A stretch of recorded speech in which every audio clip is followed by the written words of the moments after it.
Hello and welcome to The Final Frontiersman, a YouTube channel about all things Trek. I'm Bill and today I'm going to be reviewing the Star Trek Adventures role-playing game, 2nd edition core rulebook by Modiphius.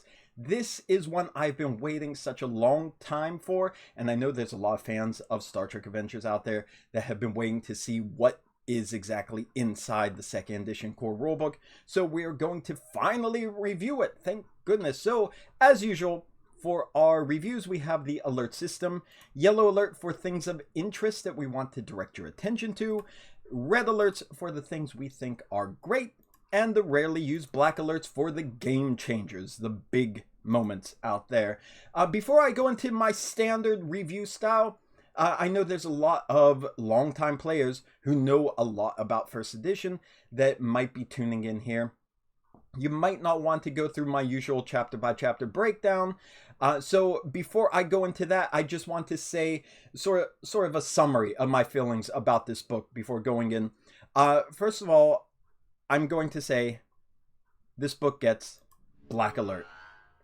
Why? Because, well, literally, it's a game changer. It's changing Star Trek Adventures from 1st edition to 2nd edition, but that's not the reason why it earns this alert for being a game changer. It does it by pretty much still remaining the same exact game, with just some tweaks and additions made to streamline it, make it more efficient, make it easier to teach, easier to play, easier to run.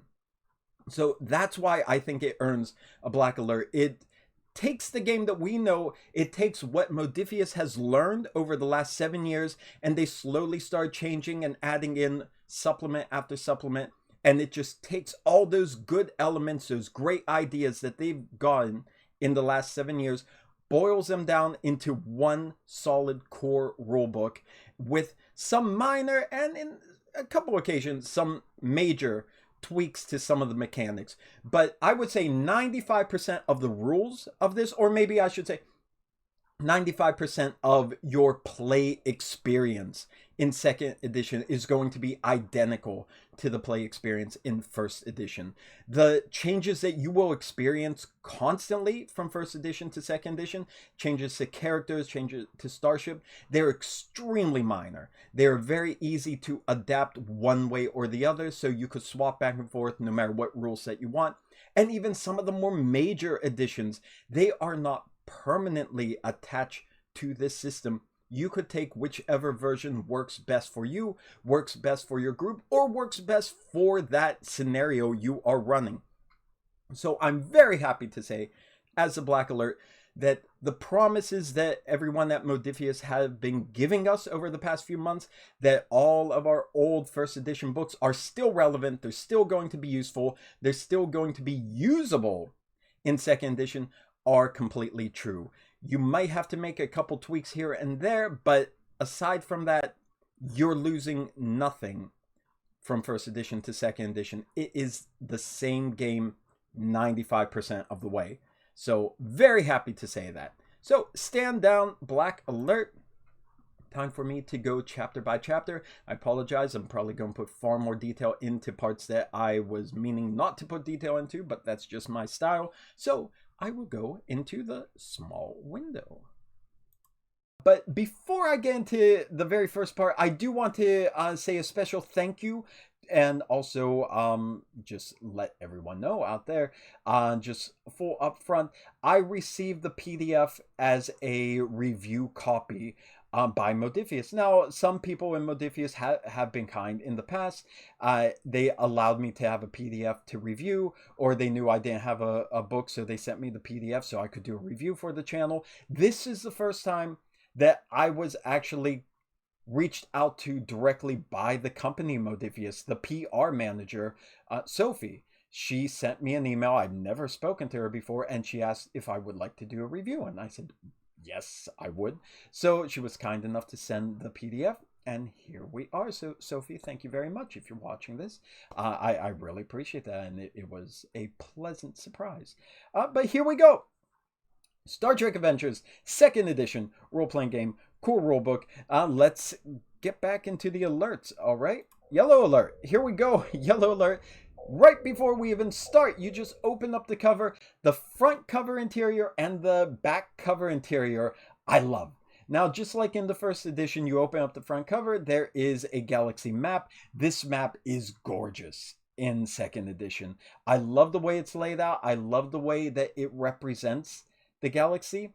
I prefer this to what we had in the first edition one, and I'm not saying anything bad about first edition, but I love the way this new map looks. But on the back cover, there is a timeline, a Prime Universe timeline of both the series and also events that occurred through the Prime timeline. Really, really, really fun things that grab you immediately just opening either of the covers. Great way to start. That set the tone, and the book did not disappoint after that. Stand down, yellow alert. So getting into the beginning of the book, we have a nice introduction by Jim Johnson himself. You can read his thoughts there. I thought that was a good read, but you get the typical opening of what is a role-playing game, trying to introduce new players, and that's one thing that every role-playing book has, but I'm going to say this about Star Trek Adventures 2nd edition. This book is pretty much built to help new players who don't know anything about role-playing, don't know anything about Star Trek. This is going to be a guide that helps you no matter what level you are in knowledge of Star Trek lore. This is going to guide you through there. It's going to give you literally everything you need to start and run the game like you know what you're doing, like you've been a Trekkie for decades. This will give you the material you could just reference, take what you need, and get it going. So if I forget to mention that as these points come up along the way, I want to put that up front.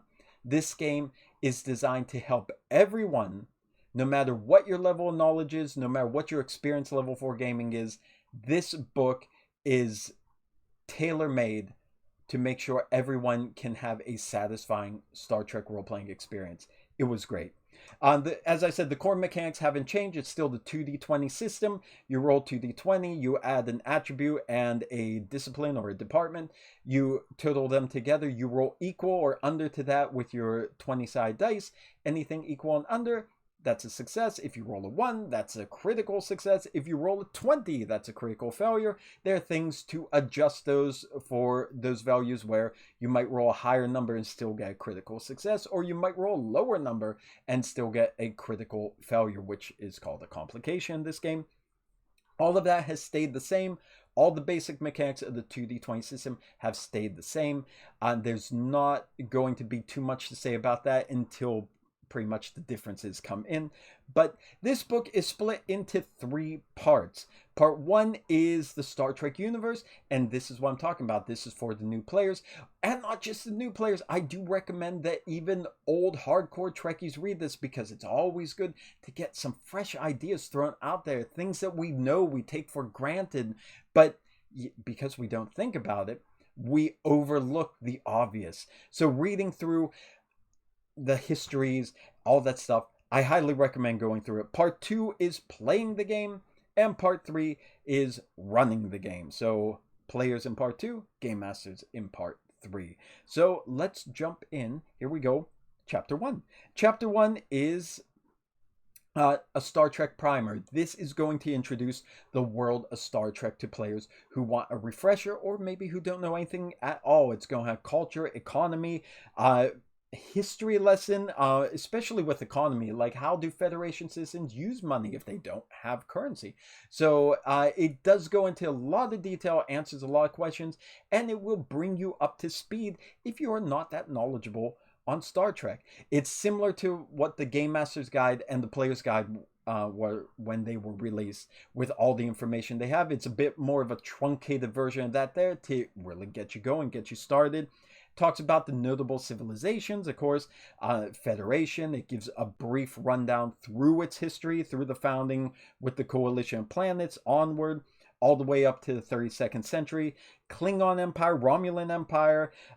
There's a lot of detail about the fall of the Romulan Empire, which since that is something pretty new in the Star Trek universe, that might be something that even old Trekkies, hardcore long-term Trekkies would want to read through, because Modiphius has a great way in all of these Star Trek Adventures books of really giving some great detail and great plot hooks that you could sink your teeth into to make some really good stories. I do recommend that. Cardassians, Ferengis, Orions, a lot of them in there.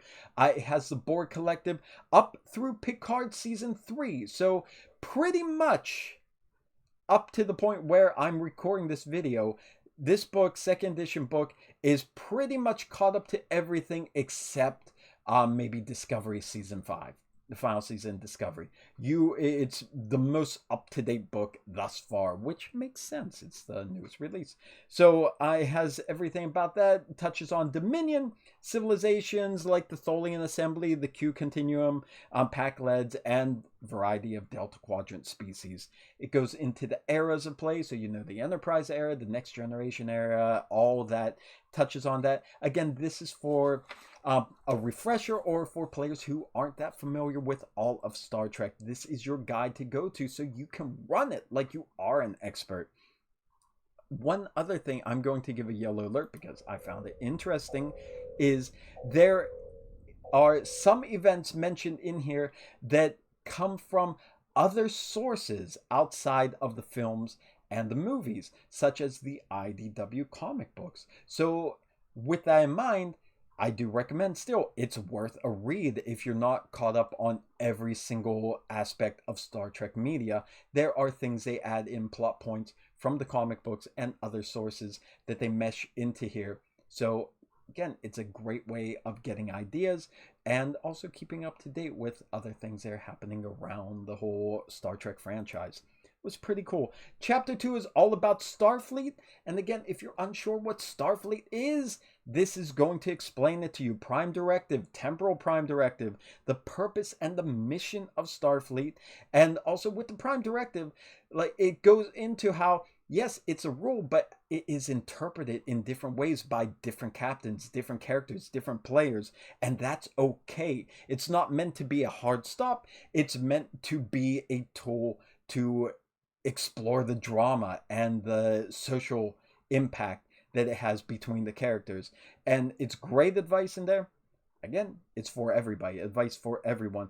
Goes into Starfleet Academy, the kind of duty assignments that players, characters would be facing when they're on these ships. Mission types, away teams, the kind of missions that they'll go onto planets for. Everything about that in Chapter 2. And the final chapter in this opening part 1, is the Final Frontier. And now this one I thought was really exciting. I loved it because it's really the science chapter. It's like a science boot camp. And again, there's a lot of people who are even big Star Trek fans, and I'm one of them, that I don't feel as strong making science stories for Star Trek Adventures. This is a great chapter for this. Now, most of this material, the majority of this material, has appeared elsewhere, and a lot of this, basically, a lot of what you'll see in this book is straight from first edition, because as I said, the game didn't change. It just got cleaner, it got faster, it got better, it got sleeker, but this is the same game. So you might have a sense of deja vu reading this if you read through the earlier rulebooks, because the game has not changed. But anyhow, the science stuff is so good, and it's expressed in such an easy to understand way. It's kind of grown a bit for some of the sections from when they earlier appeared, so there's more detail, there's more entries added in there. And again, for someone like me who needs a little bit of help and a little bit of imagination spark to do some science stories, this was good. It was like a science lecture on the layout of the galaxy, planet types, but also one great thing about the planet types, it has a list or a section inside each of the different planet types of risks and rewards of exploring a planet such as this. Like, why would you want to explore a planet that dangerous? Or what could you gain from there? What's something dangerous that might happen on a planet such as this? Really, really good. Again, this gives idea from start to finish. This is throwing idea after idea at you to just inspire you to create good stories or play good stories, or even as a player, inspire you to want to explore things like this. it was so fun to read. And I don't know if that was just my giddiness of I've been waiting for this book for so long, but I was thrilled, and I love science anyhow. So I was hooked on this. Space-based phenomenon, life cycles of stars image was really, really interesting and illuminating. Get it? The dangers of space, space-time, subspace, all that stuff. Time travel is even mentioned in here. Great boot camp. That is all part one, preparing you for what the universe of this game is like. Then we go into the operations division. We're going into how to run the game. So we're going into chapter 4. Chapter 4 is reporting for duty. And again, that's familiar for anyone who's played first edition. These are all straight from there, but with some changes. These are the player characters. They introduce main characters and supporting characters. Yes, the supporting character mechanic is still there, where you could create a brand new subordinate character on the fly, and also the superior characters, supervisor characters from the Lower Decks campaign. If you're playing a lower ranking story or lower ranking crew, you can make the opposite of the supporting character, the supervisory characters. So that's all still in here. Same thing, it has the attributes, same as before. It has the departments. I believe they were called discipline in first edition. Now it's called departments to have starships and characters kind of line up, because it's the same 6 stats either way. Great thing about in this section is it lays out even more clearly than previous books attributes and their suggested uses. Why would you use this attribute? When would you use that attribute? But even better, mixing the attributes and the disciplines as you would for any task, attribute and discipline or department. You take one of each, and that's how you do a task. Which combinations represent what exact type of task? What activity are you doing? Great charts showing some information of that to, again, give GMs idea of which combinations to use. And of course, you can always try different combinations. You don't always have to say this activity is always this department and this attribute. You could explain away and rationalize anything creatively. This is such a narrative system, just like first edition. It's even more narrative now, so use your imagination and go wild with it. But this is going to tell you what those attributes, what those disciplines, I'm still calling it that, it's departments, what they actually mean and how they reflect mechanically in the game. It has a good list of focuses and also value examples. And again, this is a great thing for new players. That was one thing in first edition that players online have said a lot. I don't know how to make a good value. I don't know what it means to make a value. I'm not sure what a value is supposed to represent. I don't know what focuses are. I don't know what kind of focus I should take. Great lists. Focus list is broken down by department. So if you're playing security character, you could look what kind of focuses apply to security. If you're playing a con character, same thing. Same with values. It has a list, a very big list of potential values or value examples, just to give you an idea of what it means to have a value and let you go off on that and create your own. Now, one new thing here. Here's a new thing. Stress is totaled a bit differently from first edition. In this time, stress is only equal to your fitness level. In first edition was fitness and security, I believe, but this is only equal to your fitness level. And now in the game, in second edition, you can suffer stress instead of experiencing negative consequences to things.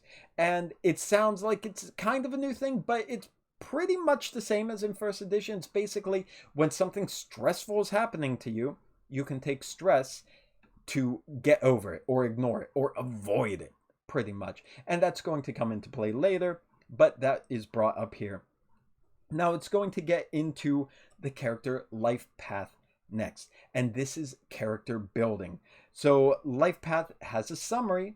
It has how you could build the character. Like I said, the flow charts are great, but also BC Holmes, her online character creator, is going to be updated for second edition, so you could build a straight up second edition character. I reached out to her just to confirm it because I was pretty sure I heard it mentioned, but yes, she said she is planning on adding that to the great online character creator.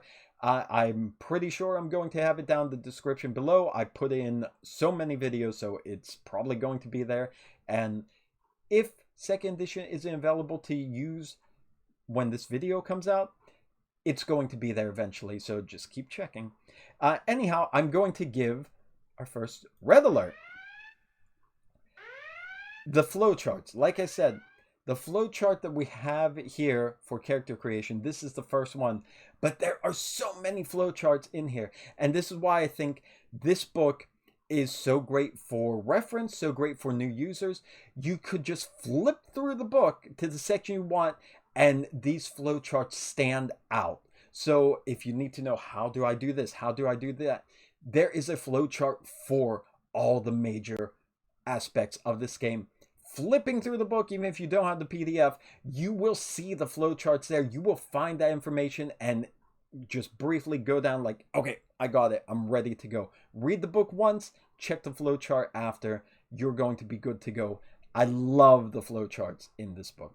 Stand down, red alert. Here we go. So step-by-step character creation for the life path option. And oh, why not? We're having a party today. Yellow alert. Here are the species available for you in 2nd edition core rulebook. With, of course, more species will be coming later. But to start off, this book has Andorians, the ANR, the Bajorans, Betazoid, Cardassians, Denobulan, Ferengi, Human, who would have thought, right?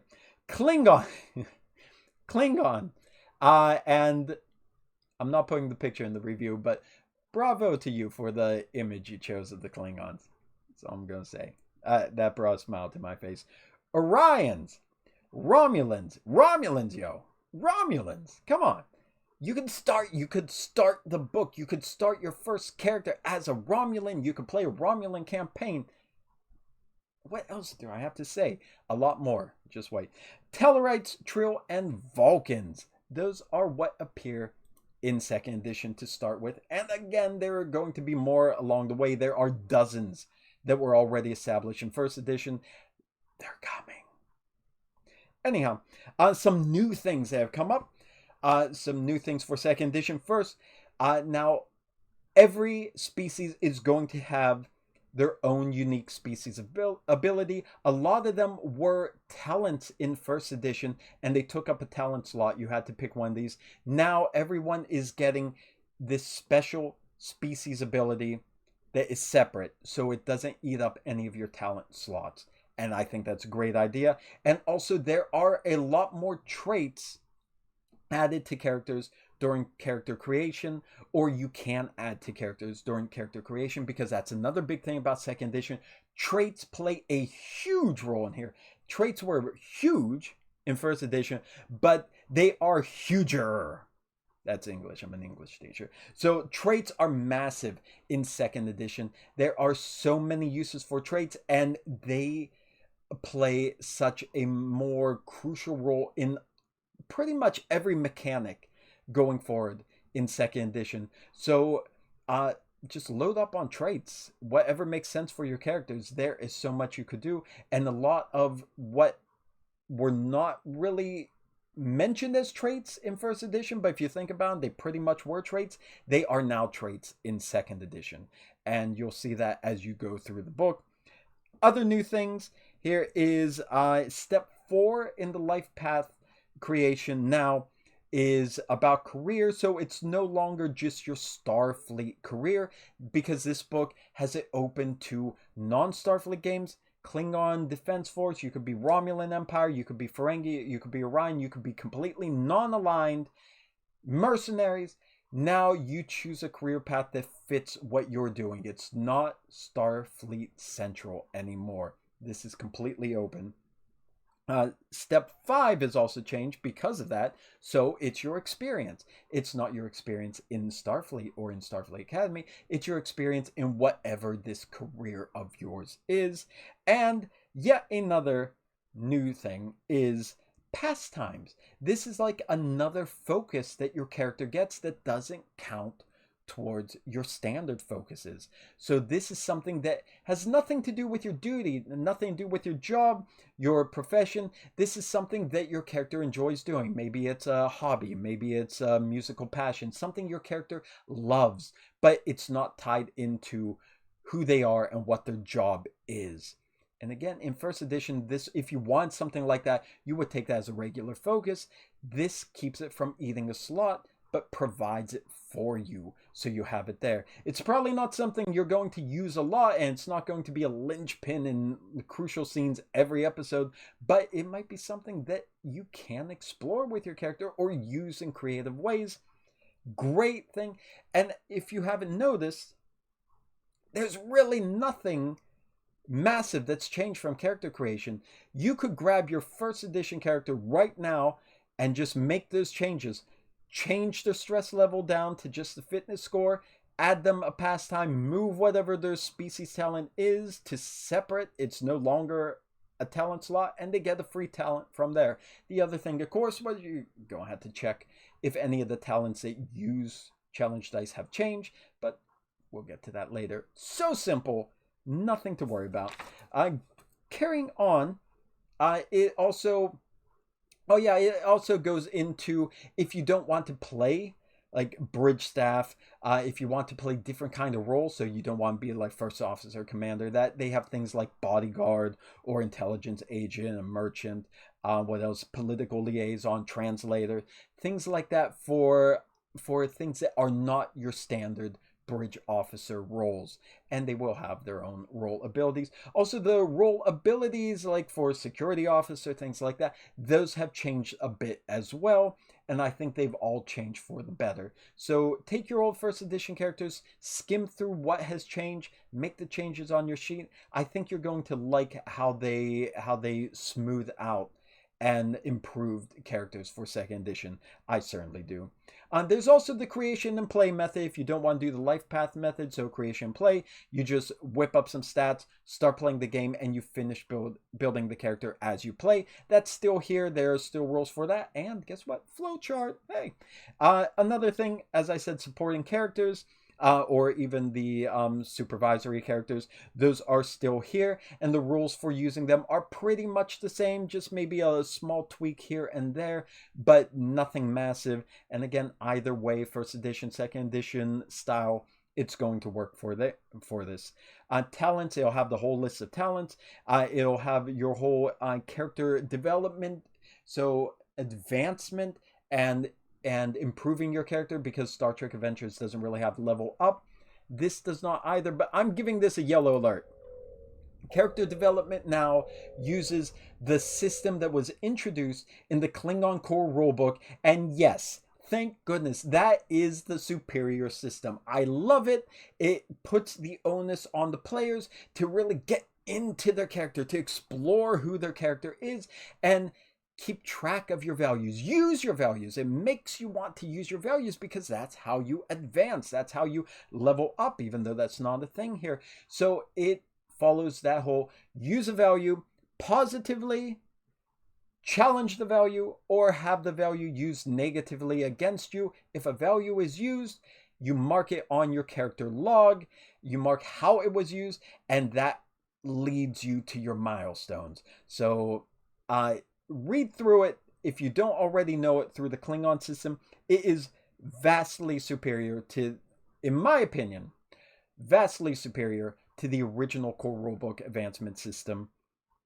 And it does say one thing. If you have used the whole challenge of value thing, it wasn't explicitly stated in first edition, and it was worded kind of confusingly.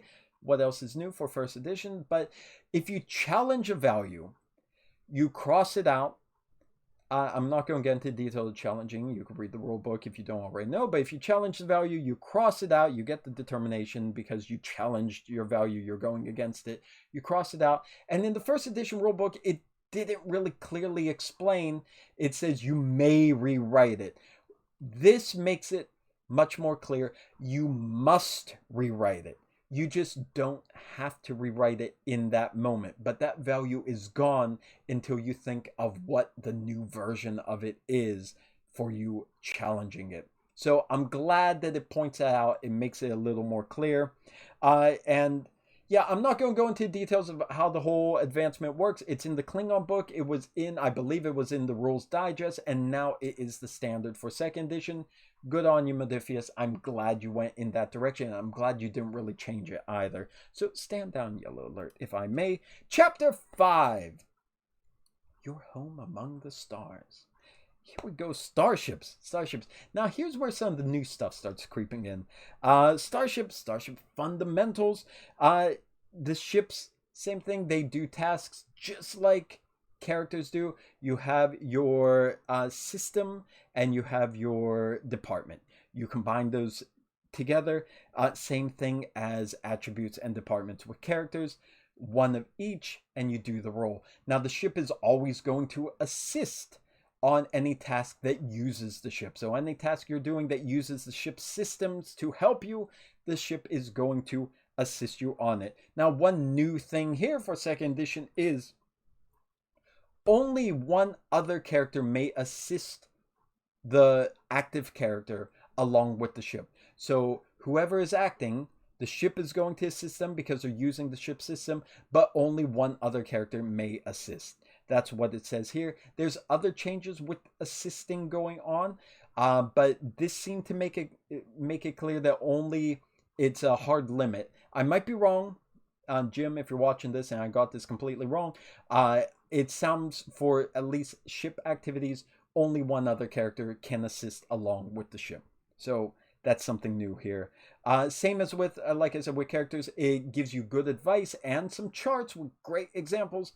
What does each system mean when you're using it mechanically? And what do each combination of system and department mean when you are using them to make a task roll? Great for new players, great for old players, great for forgetful GMs. This is a wonderful aspect of the book, both for characters and starships. I got more pages here. So here we go. Another new thing is resistance for starships has changed too. Resistance has a new calculation. It's half the scale of the starship plus a specific bonus that is determined by the ship's structure score. There's a little chart to show you how to calculate the bonus. It's very easy to calculate, very simple. You take one glance at it, you could do it in your head immediately, no matter what the ship is. So no problems there, but it's a new way of calculating resistance because it works a bit differently in 2nd edition with how they change combat. Shields is still structure and scale and security. That calculates your total number of shields. And a new thing is in combat now with these shields. Now again, in 1st edition was kind of like this too, but it's more so like you hear combat is done like an extended task. And there's a new way of doing extended tasks in 2nd edition because there are no more challenge dice. So the shields will have 2 specific breakthrough points in them at the 50% and the 75% mark. So when you lose 50% of your shields, something happens. When you lose 75% of your shields, something happens. And then when you lose all your shields, something happens. So it's done even more like an extended task, whereas in 1st edition, it was a type of extended task. But now it really is in the framework of the 2nd edition extended tasks. And we are going to be getting to those soon. Another new thing, and this is massive. This is the massive new thing for starships. Red alert. Power has been changed entirely. Power now, if you watched the little discussion video we had on 2nd edition, this has been mentioned in a blog before by Modiphius. So this isn't brand new, but reading through and getting the details, the full details on it. Here we go. Reserve power. Ships no longer have a power rating of we have this many power, so every time you're using something, it drains a little bit of power here. In combat, of course, it drains power here, you have to try and manage the power. That is gone. You now have reserve power. Each starship has reserve power, and you start with 1 point of reserve power. This is something, as they say, you either have the point or you don't have the point. So if you use it, it's gone. You have to do a regain power action to try to get it back. And what reserve power does is, the simplest way to put this, reserve power is starship determination. If you're a player first edition, you know what determination means for a player character. Now starships have determination pretty much, and it's called reserve power. You can use reserve power, pumping power, use an action to use reserve power to transfer the power to a specific system, and then the next time you use that system, you choose one, the assist basically that it rolls is going to roll a 1, a critical success. Very simple, very basic, very easy. You use it basically as starship determination. Now, that's not the only way you could use it. Some specific actions on the ship, some specific activities you could do in combat require you to spend reserve power in order to do it. These are a little bit stronger abilities, some more powerful things that you have to do, or maybe some desperate things that you have to do that require reserve power. So if you spend it willy-nilly just to get that critical success on one roll, you're not going to have it for these other things until the engineer gets it back for you. So it's not exactly determination in that sense, but if you view it as determination, it makes it really easy to understand the basics of what it means. And like I said, you can get it back. It's a difficult roll, but you can get it back with the engineers trying to get back for a regain power action. Go stand down, red alert. That's all for the reserve power. Oh no, before I stand down, I do want to say one more thing because I'm sure I'm going to forget by the time I get to the end. But even though ships don't really have the power there, I would say you can still calculate the power rating that you would just like in first edition and just keep that jotted down on your sheet anytime you want to do something that requires a little more fiddliness, or in the brilliant Klingon Federation tactical campaign that was recently released earlier this year that has yet another way of utilizing power. Use it. Use reserve power for your standard things. Use the full power system for the tactical campaign. Use the regular power when you want to add a little bit more drama. It all works. It all works. You don't have to, you're not hard locked into either system, any system. If Captain's Log, first edition, second edition, and tactical campaign have taught us anything, is all of this is swappable. You take what works best for you. I think reserve power is going to make the majority of episodic combat actions so much easier to do than first edition. But when you want that added crunch, keep the power rules. Use them for those moments. That's what they're there for. And they're dramatic. Use them. Okay, stand down, red alert. Enough of that. I feel like I'm doing a soapbox alert now. Anyhow, crew support, that's still there. How many extra supporting characters you can activate per episode. The also number of ready shuttlecrafts that a ship would have.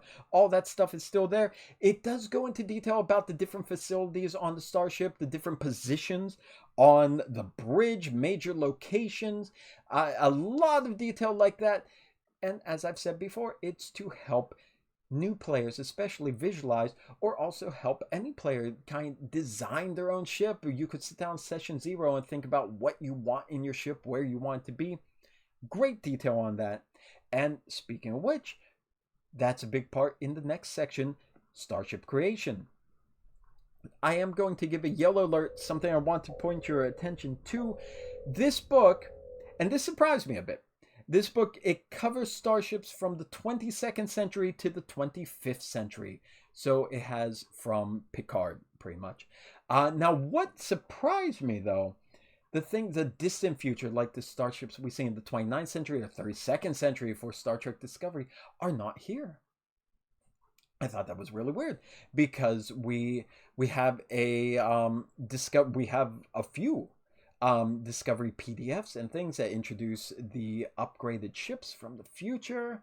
But they're not here, and it says it's beyond the scope of the book. Now, what I'm thinking, and this is just my speculation theory, I think that means that the Discovery book, at least the 32nd century Discovery book, is on its way soon. I don't know if that's true or not, but I think it's on its way soon. I think since Discovery is ending, as they said, they're waiting for the series to end before they put out the future stuff, the 32nd century stuff. And it's ended. It has ended. And second edition is basically timeline. It's not connected to any timeline. But they didn't put 32nd century here, even though we had it in first edition. I think it's coming. I think it's coming soon. I think we're going to get a second edition version of those 32nd century ships. And I'm excited for that. I think that might be one of the earliest releases for second edition. Speculation. Don't take my word for it, but that's my thoughts here. But in any case, not included in this book. Now, of course, there is a flowchart for Starship creation. Like I said, read the rules once, check the flowchart. Every time after that, you'll do it. A new thing for creating a starship, though, is a thing called service record. So you could give your ship a distinguished service record if they had a very important event in its history. You can only give one to Starship, and it doesn't swap out. It's a permanent thing. So use it wisely if your ship has earned it, or you want to have a ship that has that kind of special history to it. But that's a new aspect, similar to how characters have this new bonus trait or species ability that goes on to there. Starships now have that potential as well. Spaceframes, they have in this book, well, we gave yellow alert to the species. For spaceframes, starships are cool. Red alert! Let's go into these spaceframes. Here we go. So the NX class, the Constitution class, Excelsior class, Ambassador class, California class, I believe it's the 78th appearance of the California class in Star Trek Adventures, Galaxy class, Intrepid class, Sovereign class, and, wait for it, the Constitution 3, Neo Constitution, as seen in Star Trek Picard, Season 3. Oh my goodness. Oh, I'm so happy about it. Double red alert. Can we get like a red alert on top? This is a red alert with a severity of 2. This is double red alert. Constitution 3. Are you not excited about that? I am. So, as you can tell, it's not a ton of Federation starships, and there's a lot more out there. I know in the Game Master's like toolkit, the one with the Game Master screen and that, there's supposed to be a bunch more space frames introduced there, so we should be getting more immediately as soon as that's released too. But those are the ones in the book. But, of course, you could play non-Starfleet games. So you also have the D7, the Burrell, the Talis, the Romulan, which is the Romulan, bird of prey from the TOS. The Diderix warbird, Geller-class warship, and the Decora, the Ferengi Marauder. So, again, if you're not playing a Starfleet game, you got some of the big ships from the other polities right there. Stand down, red alert. Constitution 3. How about that? I'm so happy. What else? Yeah, same thing. Mission profile, service record. As I say, you add it's like an additional trait and talent. Special rules on how to use it. Has a refit system that was introduced with Utopia Planitia. Most of the stats are the same as first edition. There's very little. Some of the ships have very little tweaks on their stats, but most of it you could just take straight from first edition, port it in. It's not going to break anything. Just like Utopia Planitia in first edition made some small tweaks to what came before it as they were standardizing it. Now they're doing it for second edition as well. You're not going to break anything if you take first edition stats and just slap it on if your favorite starship isn't ready yet. It's going to work. It's not going to make that big of a deal. Just do it. It's about the same anyhow. Starship weapons, they're a little bit different. So here's some new things with Starship weapons. they get damage weapon bonus. It comes from their weapon rating, which is, again, there's a way of calculating it just like resistance that I spoke about earlier, and it's the exact same way of calculating. So once you see it one time, you're going to be able to calculate for every starship you have. And also, there's no effects because there's no longer challenge dice. So weapons only have qualities now, and they all take into account how to use them without rolling effects. Talks about small crafted cores. You're going to get runabout shuttles, all those things. Same things in here. Those are the starships of Chapter 5. Chapter 6, weapons and technology. Most of the weapons technology is used as traits now, because traits are huge, and that's pretty much what they are anyhow. They either let you do something or don't let you do something. They give you a bonus or they take away a bonus, whatever it is. So they're pretty much traits. Opportunity costs, escalation costs, all that stuff from first edition still there. Weapons and gear. Weapons now, instead of lethal and non-lethal, they're deadly or stun. Those are the two new names of the ratings. Now, injuries have a severity rating. So the severity rating is what you need, how much you need to spend to avoid injury. And avoid injury now, I guess I could mention now, it's going to be coming up soon anyhow. You basically spend that much, stress of your character to avoid injury. So if you get hit, direct hit, you check the severity rating of that weapon, you lose that much stress to avoid taking the damage, avoid getting direct hit from that. So that's a new style here. Armor also, armor gives you a protection value, and this protection value also reduces the cost to avoid injury. Same thing, so basically it would lower the weapon severity level. So you only have to lose a smaller number of stress to avoid it. Next page of notes, Chapter 7, Operations. So here are the rules of how to play the game. So this is going to be a little bit bigger than the other chapters. I know we're getting up there in time. I apologize for this, but this is a big event. Give me some time here. Okay, so the actual rules, as I said, they haven't really changed that much, except the huge emphasis on traits. So they have a severity level I mentioned before. So if you had something like Sensor Interference 2, consider it 2 different traits of sensor interference stacked on top of each other. If you try to cancel one trait, you knock down the severity level. So you have to cancel again to get rid of it completely. So traits, again, are huge in second edition. Extra dice, still same thing. You can buy them with momentum or with threat, just like in first edition. Some new things, determination, the new use of determination, or the new rule for determination, it no longer adds the first additional dice. Now you buy your dice normally with threat or momentum, and then if you spend determination, you change one of those 5 dice that you have to a 1 and you roll the other 4. So that's a bit of a change because it was kind of confusing to people in first edition. I've talked about that before. Assisting has also changed. The first player who wants to assist the active character assists for free.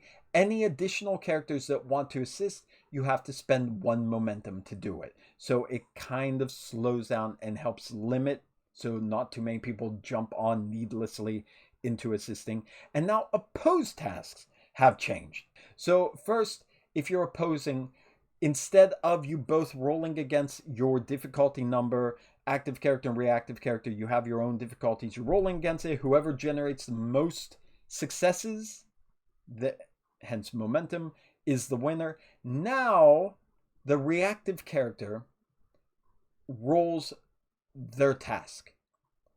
No difficulty, they just roll their task and see how many successes they score. Then, the active character makes their roll, and however many successes the reactive character got, that's the difficulty number that the active character has to roll in order to do what they want to do. That's how opposed tasks work, pretty much. There is also another great flowchart on how to attempt a task. Great resource here. Threat is pretty much the same. This book Oh, I'm going to put a red alert here because I like this, but also one little thing I want to mention. The Technobabble and the Medical Babble charts. It gives you, I love the Technobabble chart that was in the Operations Division book.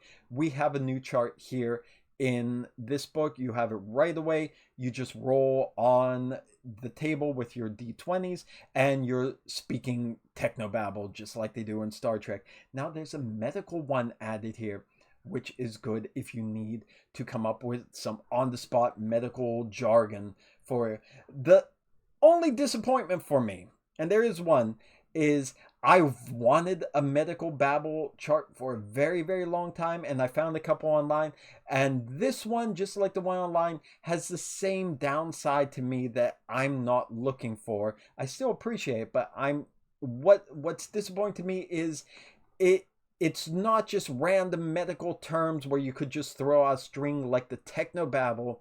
It's here's an illness, a diagnosis, a treatment, things like that. So to me, that's not, I mean, it's good for randomly determining like some problem or something happening. That is great. It's a random chart. I just wanted more random medical terms slapped together or treatment tools, things like that to roll and have like this nice complicated thing to say. I don't normally need to have a random illness or random injury or random condition pop up because usually that happened in the story. I already know what that is. I want the fancy lingo.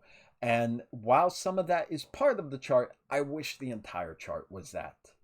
But that's my only gripe about that. I'm still glad it's there and I'm still going to make use of it. That's my only downside. Hopefully in a future product there will be an updated version. That's all I'm going to say. Stand down, red alert. Advanced operations, challenges, extended tasks. Again, challenges are pretty much the same thing. 2 or more key tasks to get them done. Extended tasks are where things change a bit, because now a lot of it is different. There's now progress track instead of the work or stress track before, but still pretty much the same thing. Impact, which it was work before. The difficulty, resistance, that kind of stuff is still the same. Breakthroughs are still there. However, breakthroughs, just like I mentioned with the starships and combat, there are 2 breakthroughs on every single extended task from now on. It's no longer magnitude and you set like from 1 to 5. It's now every task has 2 breakthroughs and they always appear at 50% of the way on the progress track and 3/4 of the way on the progress track. So once you hit the 1 breakthrough, it triggers something. Once you hit the second one, triggers something, and once you complete it, it's over. That's how extended tasks work now. So it's a huge change to what the first edition extended tasks were. I love the first edition extended tasks, but I will say it's probably the thing that's confused the most players, and it confused me in the beginning. This is an easier way of doing it.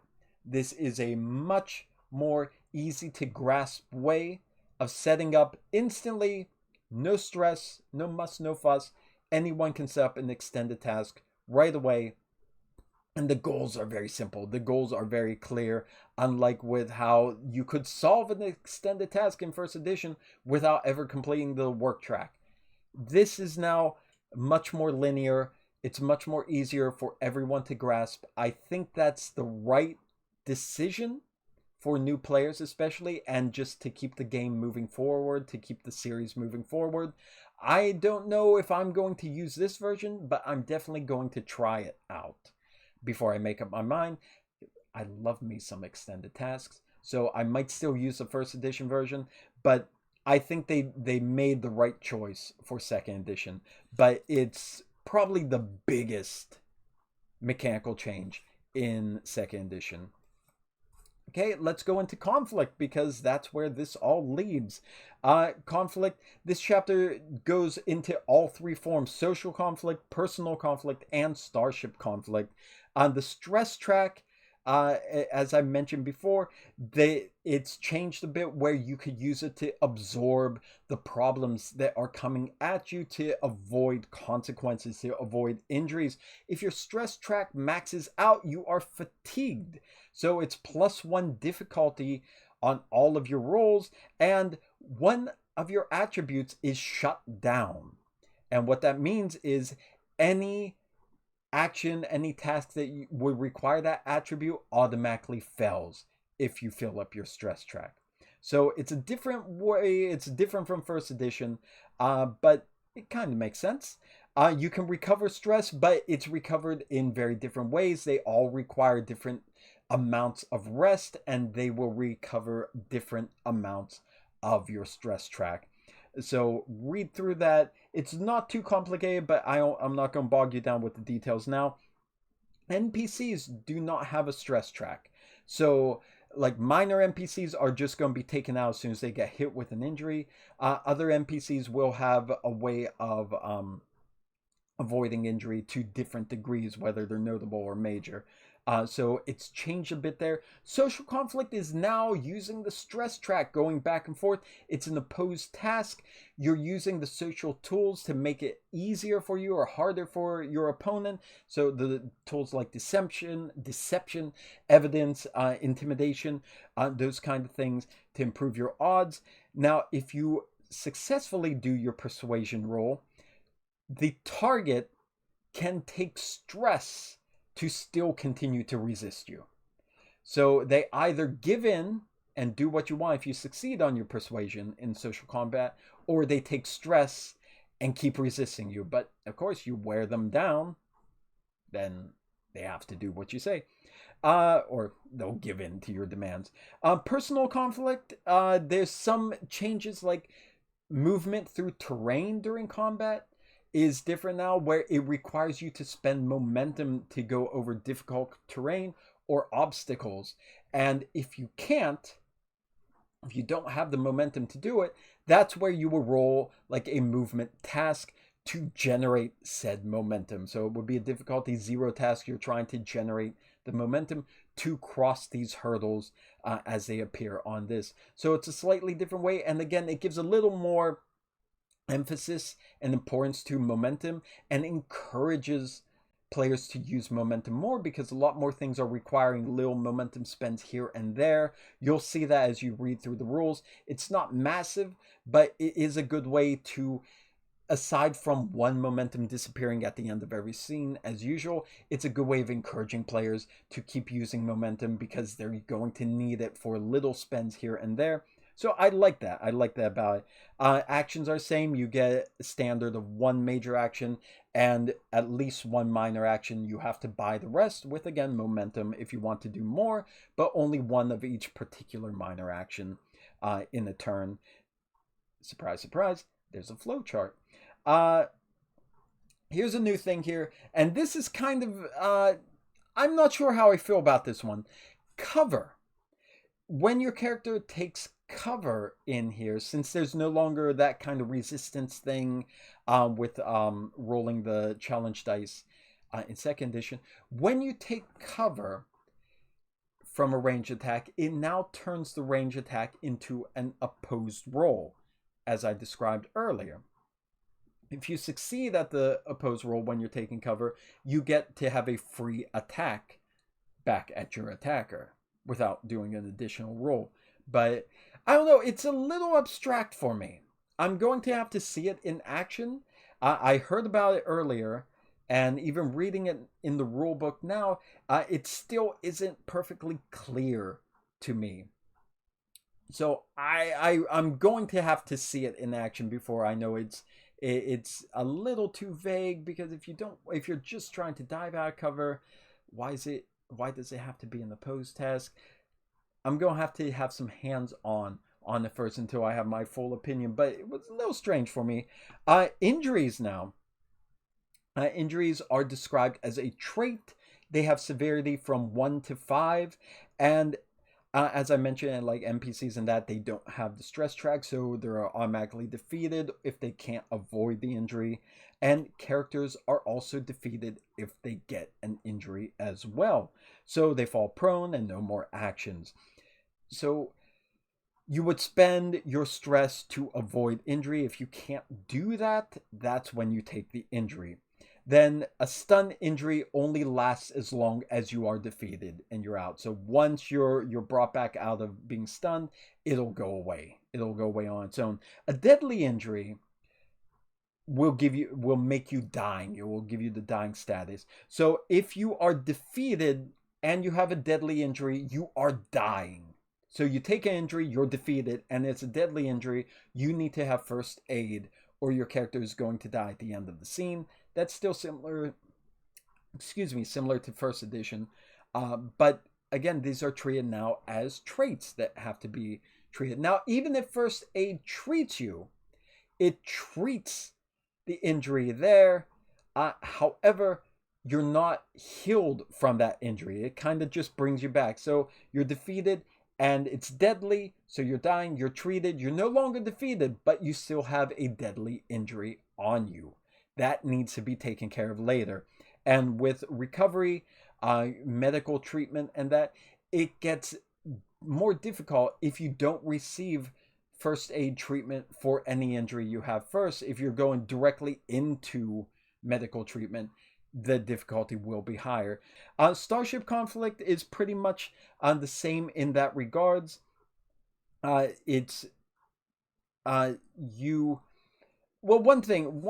new thing. Let me point out before I forget. NPC starships, they still have the same rules of using like the crew quality instead of using individual rules for different people on the NPC ships. So one thing that has changed is, in first edition, if the NPC ship wanted to, say, attack you twice in a round, it would increase the difficulty for anything beyond the first, because usually you can only use a system once. Now, each additional time after the first time they use that system in a round, it costs one threat. So they could continue to attack turn after turn after turn in the round, but it would cost one threat every time after the first time. So that is a different thing. And I think, like I said, with momentum, that's adding a little more emphasis onto threat. Using threat, encouraging, or even forcing the GM to use more threat to do different things in the game.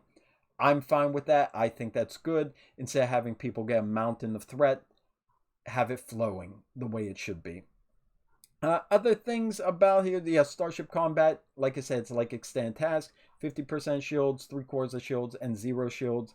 Now, if a ship is damaged, it gets the shaken status.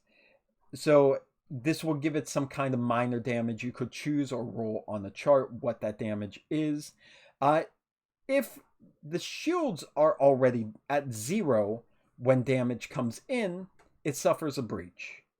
And if the ship is already shaken when it receives another shaken status, that scores a breach also.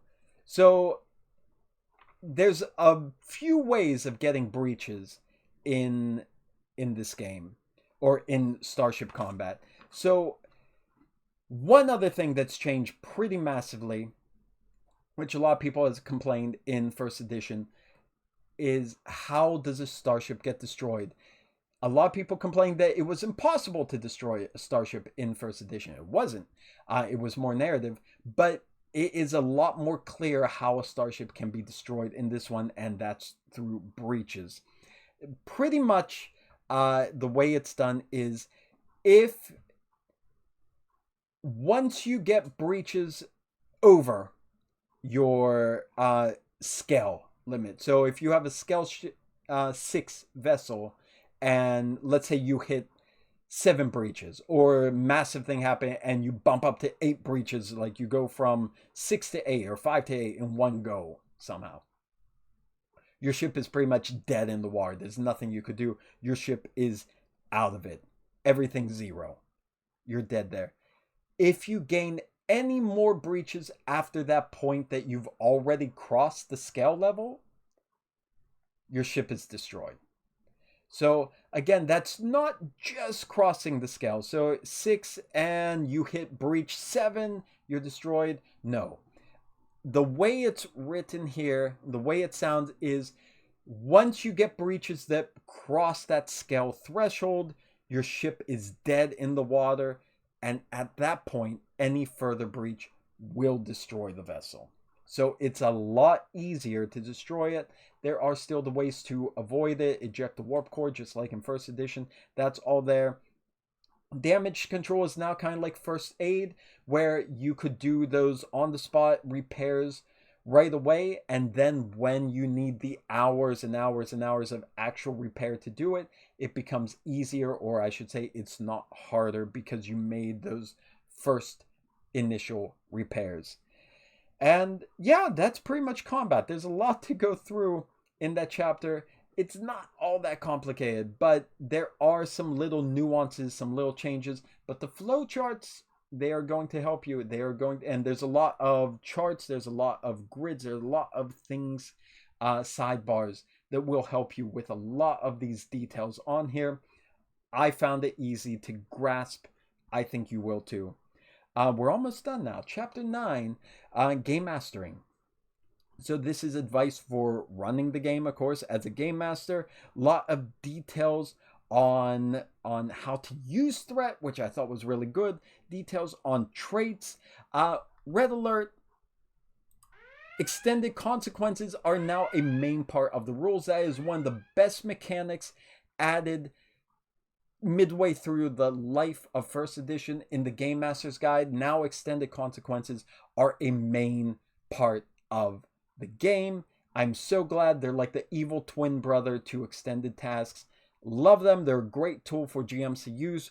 GMs, read up on them in this chapter if you're not already familiar. So glad that they are here.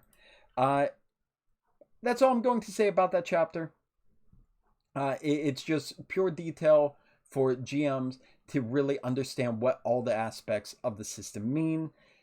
Chapter 10 is going to be the free introductory adventure you could take the players out on. I'm not going to go through that. I'm not going to spoil anything. You know how I am with pre-made adventures, but there is a ready-to-go one for you in here.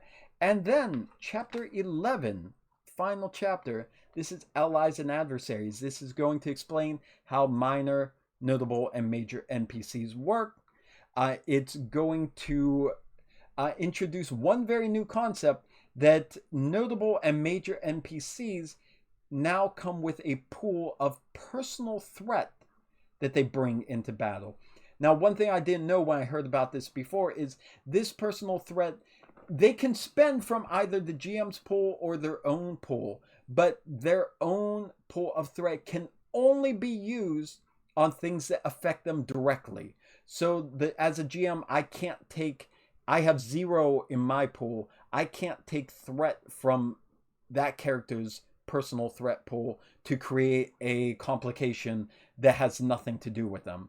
That's not mine to spend freely. That's only to spend for them to use their skills that require threat, or to create a trait that will help them. Things of that nature. So that was interesting. Let's see. Yeah, NPCs. Yeah, there's no determination, so they can, instead of determination whether they're a good NPC or a bad NPC, it's basically the equivalent of 3 threat. So they would either have to gain or lose 3 threat if they would gain or lose determination to do something like that. And of course, there's a list of pre-made NPCs, both characters, starships, and creatures, including Moopsie and Tribbles. But I will say one disappointing thing about the creatures part, and it's pretty much only the creatures part, is not all of them have an image. Like, this book is really good at having a picture of all the different kinds of species, the different starships, the different NPCs. You get an image of what they look like. But for the creatures, I think only Moopsie, Tribbles, maybe one other has an image in there. And I thought that's a shame, because otherwise, like, it's very easy for anyone to instantly know what they're looking at and describe it to the players. So I don't know why they skimped on the images in this part only. So that was a little bit of a letdown. But anyhow, that is pretty much the end of chapter 11, which is the end of the book, except for, red alert, the new player sheets, the new game sheets, new character sheets, which I love. It has a spot for all the different spots of the life path creation, so you have those memos right on there all the time. You won't forget.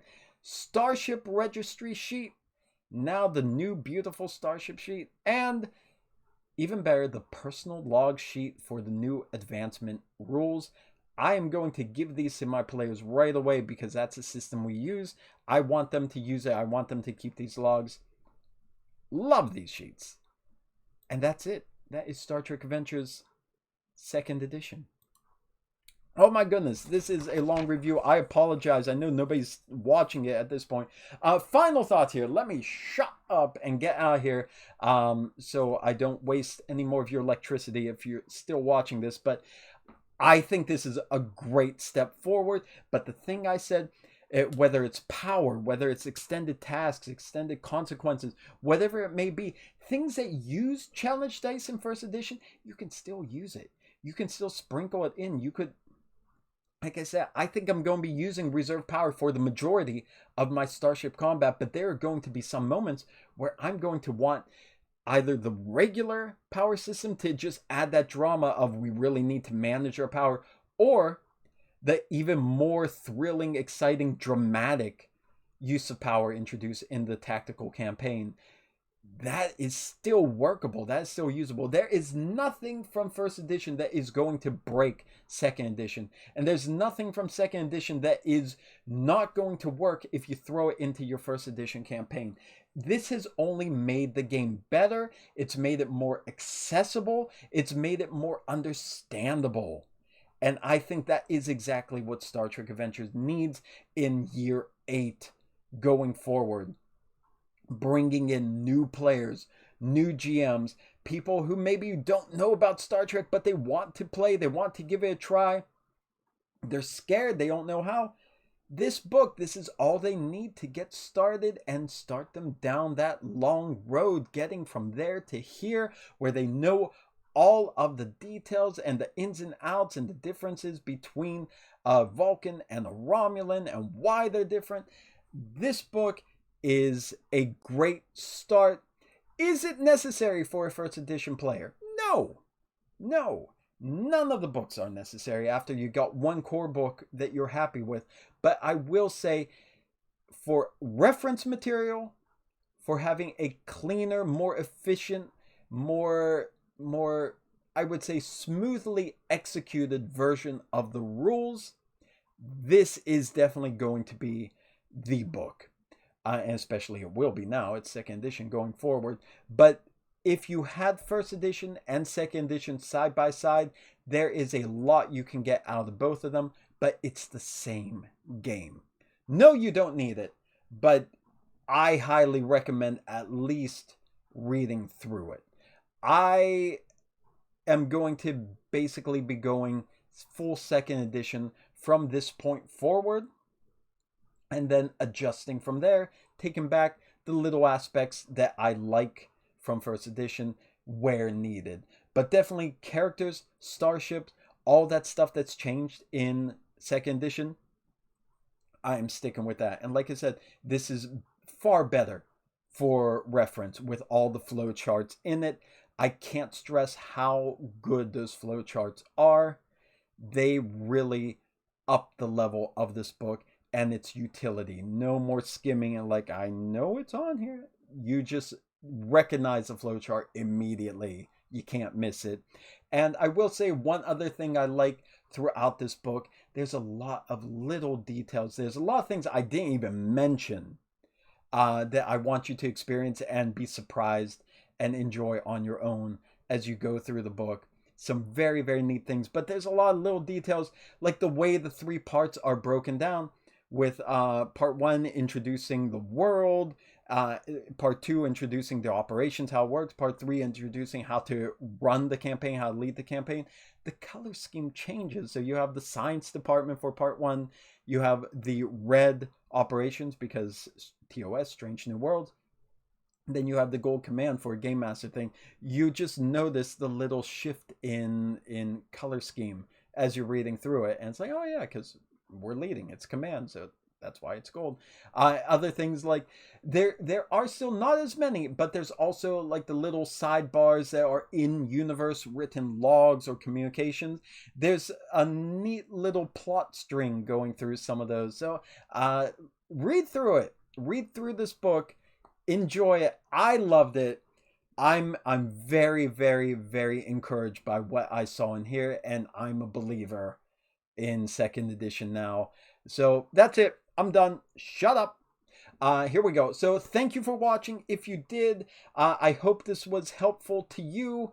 If you have any more questions about it, you can ask me, but you could get your own copy, read through it, enjoy it. There's a ton of people helping on the Discord, Facebook, Reddit. Go out there, and if you don't know Star Trek, get this book. You can run Star Trek. This game, this book will teach you how to do it. Will give you the courage, will give you the confidence to do it. This is still, and even more so now, the best role-playing game I've ever played. I'm so happy. I think STA has a bright future, and I am looking forward to what comes next. Discovery 32nd Century, Discovery 32nd Century, or Picard. I'll take a Picard source book. But thank you very much. Thank you for watching. As usual, stay safe out there, my friends. Live long and prosper. Peace and long life. See you next time.